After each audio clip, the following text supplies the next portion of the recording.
నేను ప్రొద్దుటూరు ప్రజలకు తెలియజేయడం ఏమనగా, మనకు ఇంతవరకు ప్రొద్దుటూరు నియోజకవర్గంలో చాలా అభివృద్ధి పనులు జరిగినాయి. అందులో మనం గమనించాల్సిన విషయం ఏంటంటే, ఈ అభివృద్ధి అంతా కేవలం కాంగ్రెస్ పార్టీతోనే సాధ్యమైంది. గతంలో రాజశేఖర రెడ్డి గారి హయాంలో, అలాగే కాంగ్రెస్ పార్టీ కేంద్రంలో ఇటు రాష్ట్రంలో ఉన్నప్పుడు మన ప్రొద్దుటూరు పట్టణంలో చాలా అభివృద్ధి కార్యక్రమాలు జరిగినాయి.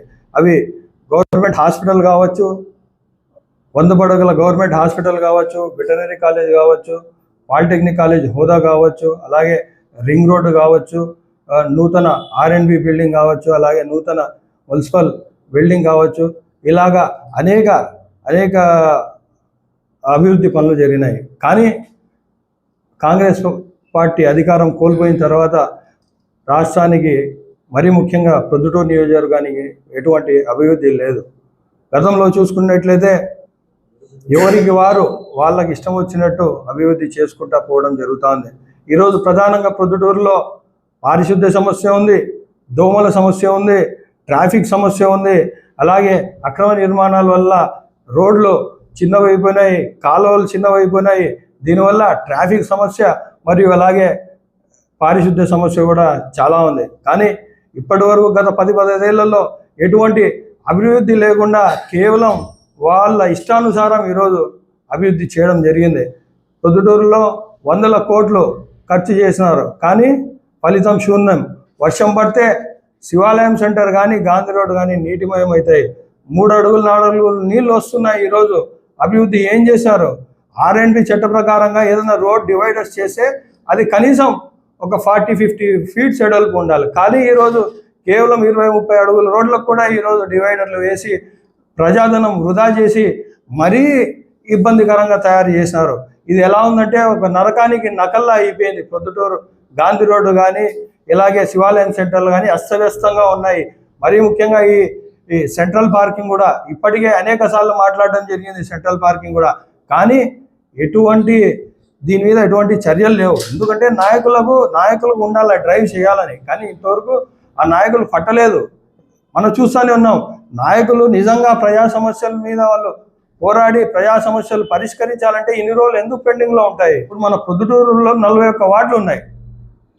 41 వార్డులకు గాను దోమలు నియంత్రించే మెషిన్లు ఎన్ని ఉన్నాయి? ఆ పొగ మెషిన్, ఫాగింగ్ మెషిన్స్ కేవలం 1-2. దౌర్భాగ్యం ఏంటంటే 100 కోట్లు ఖర్చు పెట్టామంటారు, కానీ ఇంప్లిమెంటేషన్కి వచ్చేసరికి 1 మెషిన్ 2 మెషిన్లతో పని జరుగుతుందా? ఆ ఫాగింగ్ మెషిన్ కూడా ఎట్లుంటుంది? వస్తే ఏదో సాంబ్రాన్ని పట్టేటో లేకుంటే అగరబత్తీలు పట్టేటో వచ్చి వాటిలలో అట్లా తూతు మంత్రంగా 5 నిమిషాలు ఆ ఫాగింగ్ చేసి వెళ్ళిపోతారు. కానీ దోమలు అయితే అలానే ఉంటాయి. దీనికి చర్యలు ఉండవా? ఏం మిషన్లు పెంచలేరా? మిషన్ ఎంతైతే అది మహా అంటే 1 లక్ష రూపాయలు అయితే అది తీసుకోండి. 40 మిషన్లు, 50 మిషన్లు తీసుకోండి. ఎంతైతే అది 50 లక్షలే కదా. వాటికి ఒకటి పెట్టండి, ప్రతిరోజు ఫాగింగ్ చేయండి.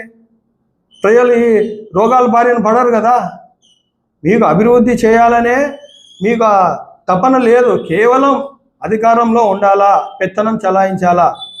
ఎన్నికల ముందు టీడీపీ వారు కానీ, అలాగే ఇప్పుడు ఉండబడిన ప్రెసిడెంట్ ఎమ్మెల్యే గారు కానీ అనేక అభియోగాలు చేశారు వైఎస్ఆర్ కాంగ్రెస్ పార్టీ మీద, అలాగే వైఎస్ఆర్ కాంగ్రెస్ పార్టీ నాయకుల మీద.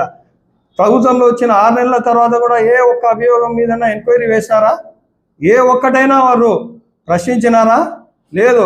ఏమంటే కేవలం ఎలక్షన్ల ముందు వస్తారు, ఏదో నోటికి వచ్చినట్టు విమర్శించి ప్రజలను ఓట్ల యంత్రాలుగా మార్చుకున్నారు.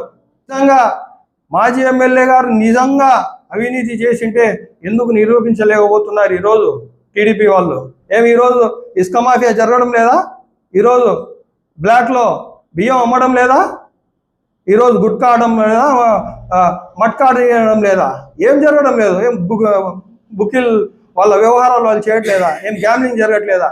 కేవలం ఎలక్షన్లకు మాత్రమే ఈ పనులు అవుతాయి, కానీ ఏ ఒక్కటైనా అరికట్టారా? ఈరోజు నేను టీడీపీ పార్టీకి సవాల్ చేస్తూ ఉన్నాను.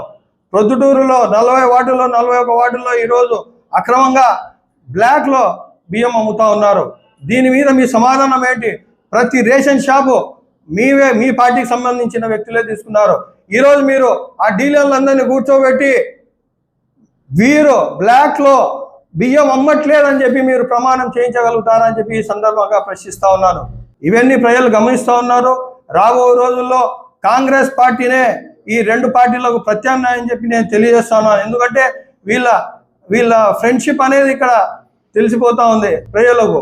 వీళ్ళు వారిని విమర్శిస్తారు, వాళ్ళని వీరు విమర్శిస్తారు. నేను నీకు కొట్టినట్టు నేను నటిస్తాను, నువ్వు ఏడ్చినట్టు నటించనే చందానం ఉంది ఇదంతా.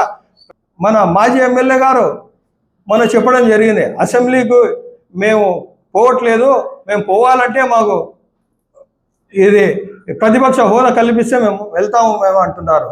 అయ్యా, ఒకరిచ్చేది కాదు, ప్రభుత్వంలో అధికారమైనా ప్రతిపక్షమైనా ఎమ్మెల్యే అయినా ఏదైనా సరే అది ప్రజలు ఇవ్వాలా, ఒకరు పిలిచి ఇచ్చేది కాదు. మీరు అక్కడంతగా పోవడానికి మీకు అంత భయంగా ఉంటే మీరు రాజీనామా చేయండి. వేరే వాళ్ళు వచ్చి ఆ ప్లేసుల్లో వచ్చి వాళ్ళు ప్రశ్నిస్తారు. మీరు కేవలం నేను ముఖ్యమంత్రిగానే ఉంటా, ప్రతిపక్ష నేతగానే ఉంటా అని మీరు అనుకుంటే అది తప్పు. ప్రజాస్వామ్యంలో ప్రజలు ఏ తీర్పిస్తే ఆ తీర్పుని అంగీకరించాలా. మీరు ఇది కూడా లేదు, ఇది కూడా అవసరం లేదని చెప్పి ప్రజలు నిర్ణయించినారు. ఆ నిర్ణయం ప్రకారం మీరు ఉండాలా. అంతేగాని మీరు ఇస్తే మేము వస్తాం, మాకు మైక్ ఇవ్వాలా, వెళ్ళండి అయ్యా. కనీసం మీరు ప్రతిపక్ష నేతగా కాకుండా కనీసం మీ నియోజకవర్గ స్థాయిలో మాట్లాడండి. కనీసం మైక్ ఇయ్యనంటున్నారు, ఒక్కసారన్నా తీసుకోండి. మీ నియోజకవర్గ సమస్యలు మాట్లాడండి, వాళ్ళు ఇచ్చిన హామీల గురించి మాట్లాడండి. అంటే ఇక్కడ కూడా కనిపిస్తోంది, ఇక్కడ మీ లోబాయ్ గారి సంబంధం ఇక్కడే తెలుస్తూ ఉంది.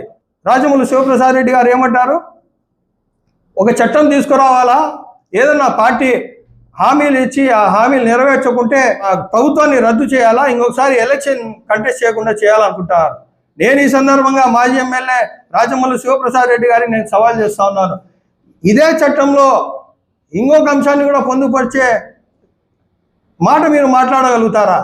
ఒకవేళ అసెంబ్లీకి ఫోన్ చేయడల ఎమ్మెల్యేలు వాళ్ళకు వచ్చే జీతభత్యాలు దాదాపుగా 2 నుంచి 3 లక్షల మధ్యలో వాళ్ళకు ప్రతి ఎమ్మెల్యేకి జీతభత్యాలు వస్తాయి. అది కూడా మీరు అనర్హులు అని చెప్పి మీరు అది కూడా పొందుపరచాలని చెప్పి ఈ సందర్భంగా డిమాండ్ చేస్తా ఉన్నారు. ప్రజల పక్షాన ప్రజల గొంతు కావాలా, అంతేగాని మాకు ప్రతిపక్ష హోదా ఇస్తేనే మేము మాట్లాడతాం, మాకు ఆ హోదానే ఉంటే మాట్లాడతామంటే సరిపోదు.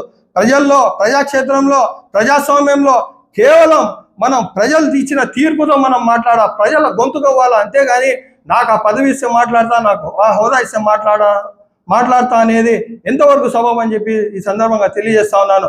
అలాగే ఇప్పుడు ఈ 11 మంది వైఎస్ఆర్ కాంగ్రెస్ పార్టీ ఎమ్మెల్యేలు వాళ్ళ అసెంబ్లీకి వెళ్ళట్లేదు.